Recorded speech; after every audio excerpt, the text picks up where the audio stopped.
76 বয়সলৈকে একেতে চাওক একেতে কোনো আৰ নমনাকৈ দেখা য়ং মেন নিচিনাকৈ একেতে মানে কম্পিউটাৰত ন্যস্ত থাকি গোটেই দিনবোৰ হাত ভৰি বিষাই যোৱাৰ পাছতো একেতে এৰি দিয়া নাই একেতে এখন ফোনৰ মানে মিচিং প্ৰনাউন্সিং ইংলিছত পাব পৰাকৈ ইংলিছ মিচিঙত পাব পৰাকৈ এখন ডিক্সনাৰী আটক ধুনীয়া একে প্ৰস্তুত কৰি প্ৰকাশ কৰি উলিয়াব বিশেষভাৱে আপুনি MA LLB আপুনি ওকালতি নকৰাকৈ কিয় অন্য এটা বৃত্তি নিয়োজিত হৈছিল লেবাৰ কমিশনাৰ পদত আপুনি কমিশনাৰ হিচাপে অধিষ্ঠিত হৈ আছিল আপুনি যে LLB কৰিছিলে LLB নকৰাকৈ আপুনি যে এইটো কামত নিয়োজিত হৈছিল কিয় হৈছিল এইটোতো আপুনি আপোনাৰতো নিশ্চয় তাত মনোপুত এটা কিবা এটা থাকিব লাগিব আপুনি LLB পাছ কৰাৰ পাছততো আপুনি ওকালতি নকৰিলে এই কথাটো জানিব বিচাৰিছোঁ মই ভাবিছিলোঁ হয় ওকালতি কৰাৰ কথা ভাবিছিলোঁ কিন্তু ভাবিলোঁ যে ৰাইজৰ কাৰণে অলপ মুক্ত হৈ মুক্ত মনেৰে সময় দিব পৰাকৈ ৰাইজৰ কাম কিবা এটা কৰিব পৰা নেকি সেই উদ্দেশ্য আগত ৰাখি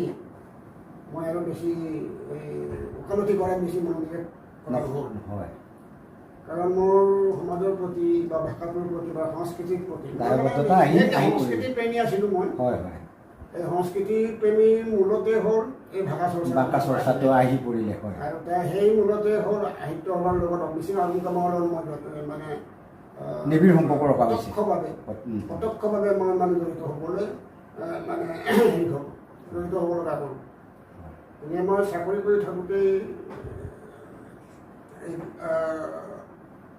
মিচিং আগুকামৰ উপ সভাপতি সদস্য হিচাপে চাকৰি কাৰ্যকালতে হৈ আছে তাৰপিছতে 2013 পৰা মই দুটা টাৰ্ম সভাপতি হিচাপে কাম কৰিলোঁ তাৰপিছতে 16ত মই আগুকামৰ সভাপতি হিচাপে অধিষ্ঠিত হ'লোঁ হয় আপুনিতো দুইটা টাৰ্ম দুটাকৈ কাৰ্যকাল আপুনি অতিক্ৰম কৰিছে মিচিং সাহিত্য সভাৰ সন্মানীয় সভাপতি হিচাপে দুটা কাৰ্যকাল আপুনি অতিক্ৰম কৰিছে দুটা কাৰ্যকালটো আপুনি খুব নিয়াৰিকৈ সম্পাদন কৰিছে আপোনাৰ কাৰ্যকালত কি আপুনি পদক্ষেপ ল'লে কি উত্তৰণ ঘটালে কি অৱদান যোগালে 2016 মই প্ৰথমতে হয় প্ৰথম সভাপতি হিচাপে আপুনি মই নিৰ্বাচিত হয় আৰু নিৰ্বাচিত হৈয়ে আমি কিছুমান কাম হাতত লৈছিলোঁ হয় যিহেতু আমাৰ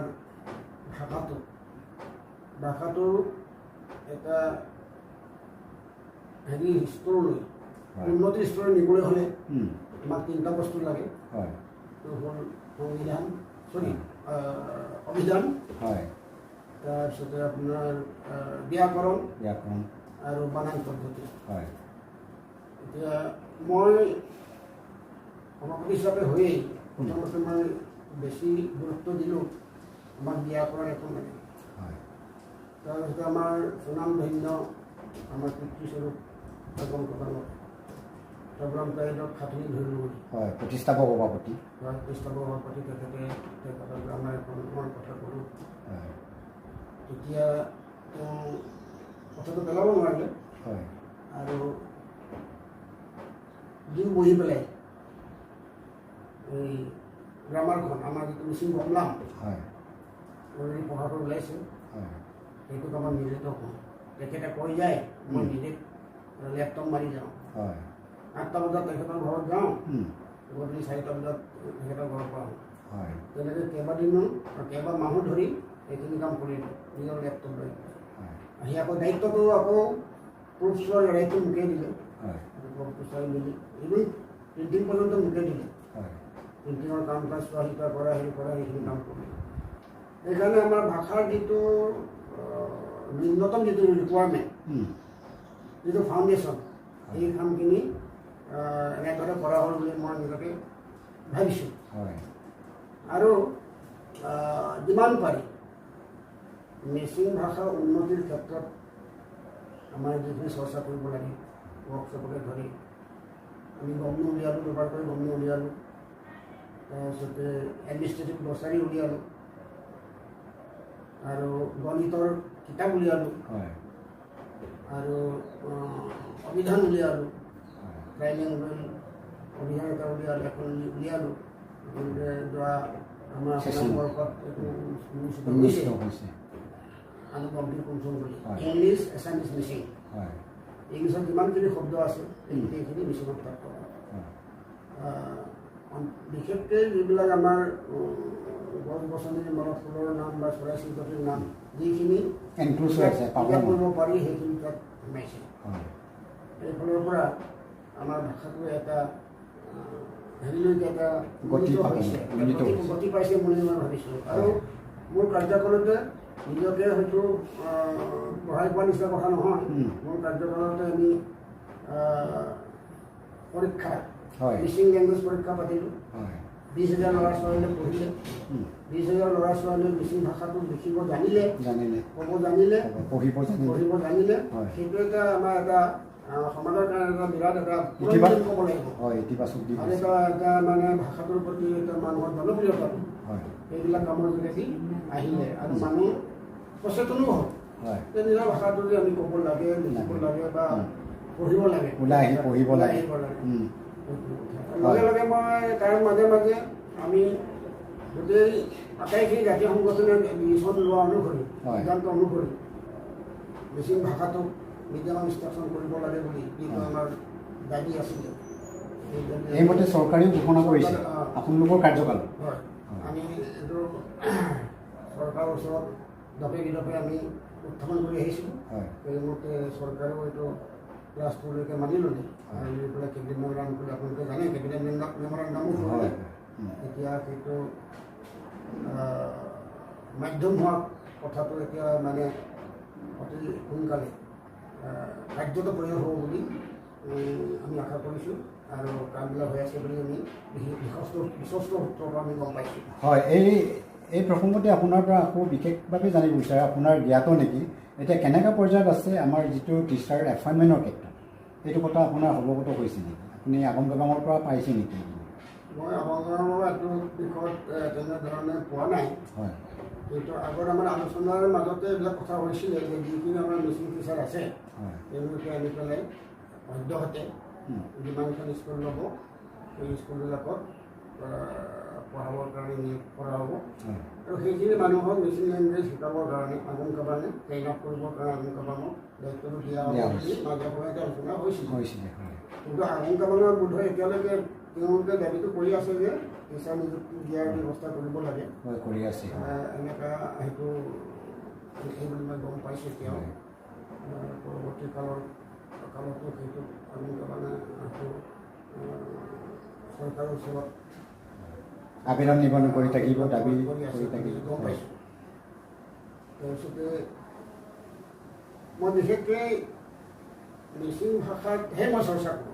হয়, এই কথাটো আপুনি কৈছিলে, গতিকে আপুনি মিচিং ভাষাত বেছিকৈ আপুনি লিখা মেলা কৰিছে আৰু কেইবাখনো গ্ৰন্থ আপুনি নিজাববীয়াকৈ উলিয়াইছে, লগতে মিচিং আগম গাবাঙৰ তৰফৰ পৰাও আপোনাৰ লিখিত কিছুমান কিতাপ পত্ৰ আপোনাৰ আগম গাবাঙে প্ৰকাশ কৰি উলিয়াই দিছে। এইখিনি আপোনাৰ কিমান কেইখন গ্ৰন্থ মিচিং আগম গাবাঙে প্ৰকাশ কৰি দিছে আৰু কিমান কেইখন গ্ৰন্থ আপুনি নিজাববীয়াকৈ উলিয়াইছে, এইখিনি অকণমান অৱগত কৰিব বুলি আপোনাক অনুৰোধ জনাইছে। মই মানে মিচিং আগম গাবাঙৰ অধীনত মই প্ৰায় 10খনমান পুথি সম্পাদনা কৰিছোঁ। মোক দায়িত্ব দিছিলে, সেইমতে মই কৰিছোঁ। আৰু মই নিজাববীয়াকৈ নিজে লিখা পুথি 10-11খন মই পুথি নিজাববীয়াকৈ উলিওৱা হৈছে প্ৰকাশ কৰি। এইটো হ'ল আটাইখিনি মিচিং ভাষাতে। মিচিং ভাষাতে মাত্ৰ ঐনিতম বুলি মিচিং ঐনিতম বুলি যিটো ঐনিতম সেইটো ধৰক তিনিটা ভাষাত কিন্তু মিচিং আছে তাতে। এনেধৰণে মই ধৰক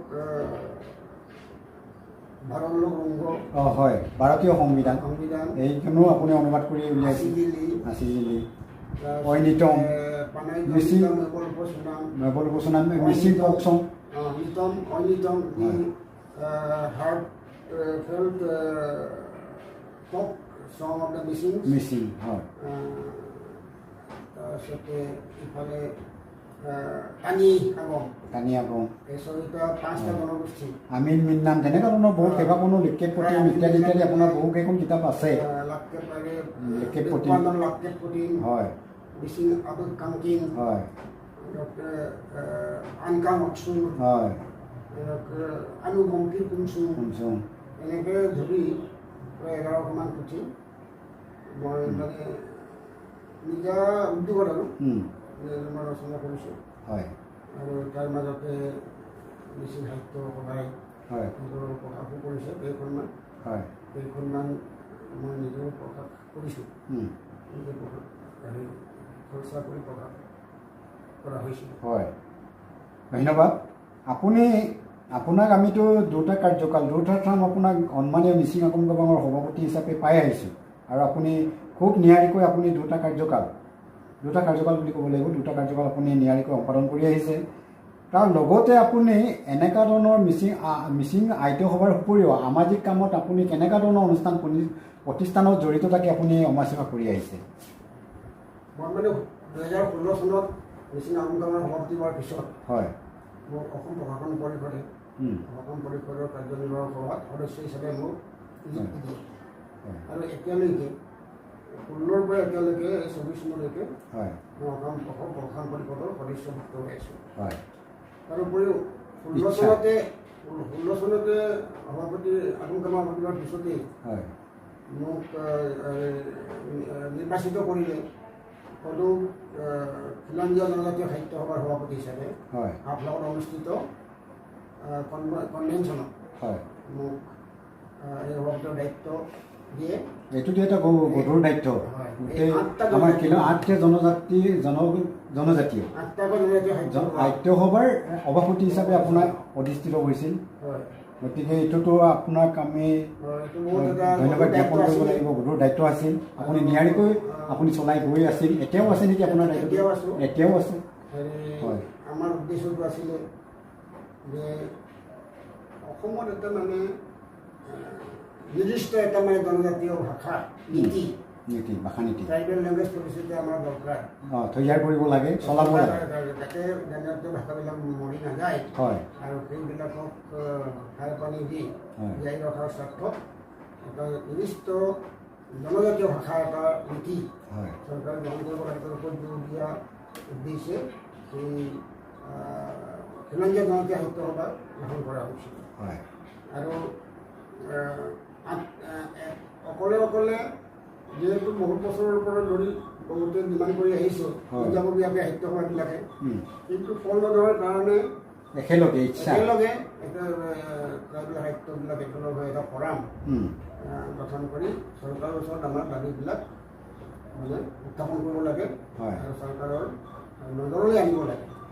সেই উদ্দেশ্যে সেইটো কৰিছোঁ আৰু এইটো কামটো আমি অলপ যিমান পৰিমাণ ন্যায়ালয়ে কৰি আছোঁ বা কৰি আহিছোঁ আৰু ফলস্বৰূপে আমাক চৰকাৰে এইখিনিও দিছে ট্ৰাইবেল জনজাতীয় ভাষাসমূহ অগ্ৰাধিকাৰ দিছে হেৰি কৰিব বুলি ৰেজিষ্ট্ৰেশ্যন কৰা হ'ব বুলি কৈছোঁ। গতিকে খুব ধন্যবাদ। চৰকাৰক আমি ধন্যবাদ জনাব লাগিব। চৰকাৰে গুৰুত্ব সহকাৰে লৈছে, আমাৰ দাবীসমূহ এখেতসকলে গুৰুত্ব সহকাৰে লৈছে, তাৰ বাবে ধন্যবাদ। চৰকাৰকো ধন্যবাদ, আপোনালোককো ধন্যবাদ জ্ঞাপন কৰিছোঁ। এই ক্ষেত্ৰত এখেতসকলৰ কাৰ্যকালত ধুনীয়াকৈ আমাৰ মিচিং জাতিটোৰ আহোমৰ কাৰণে এখেতসকলে ওতঃপ্ৰোত জড়িত থাকি খুব কষ্ট কৰি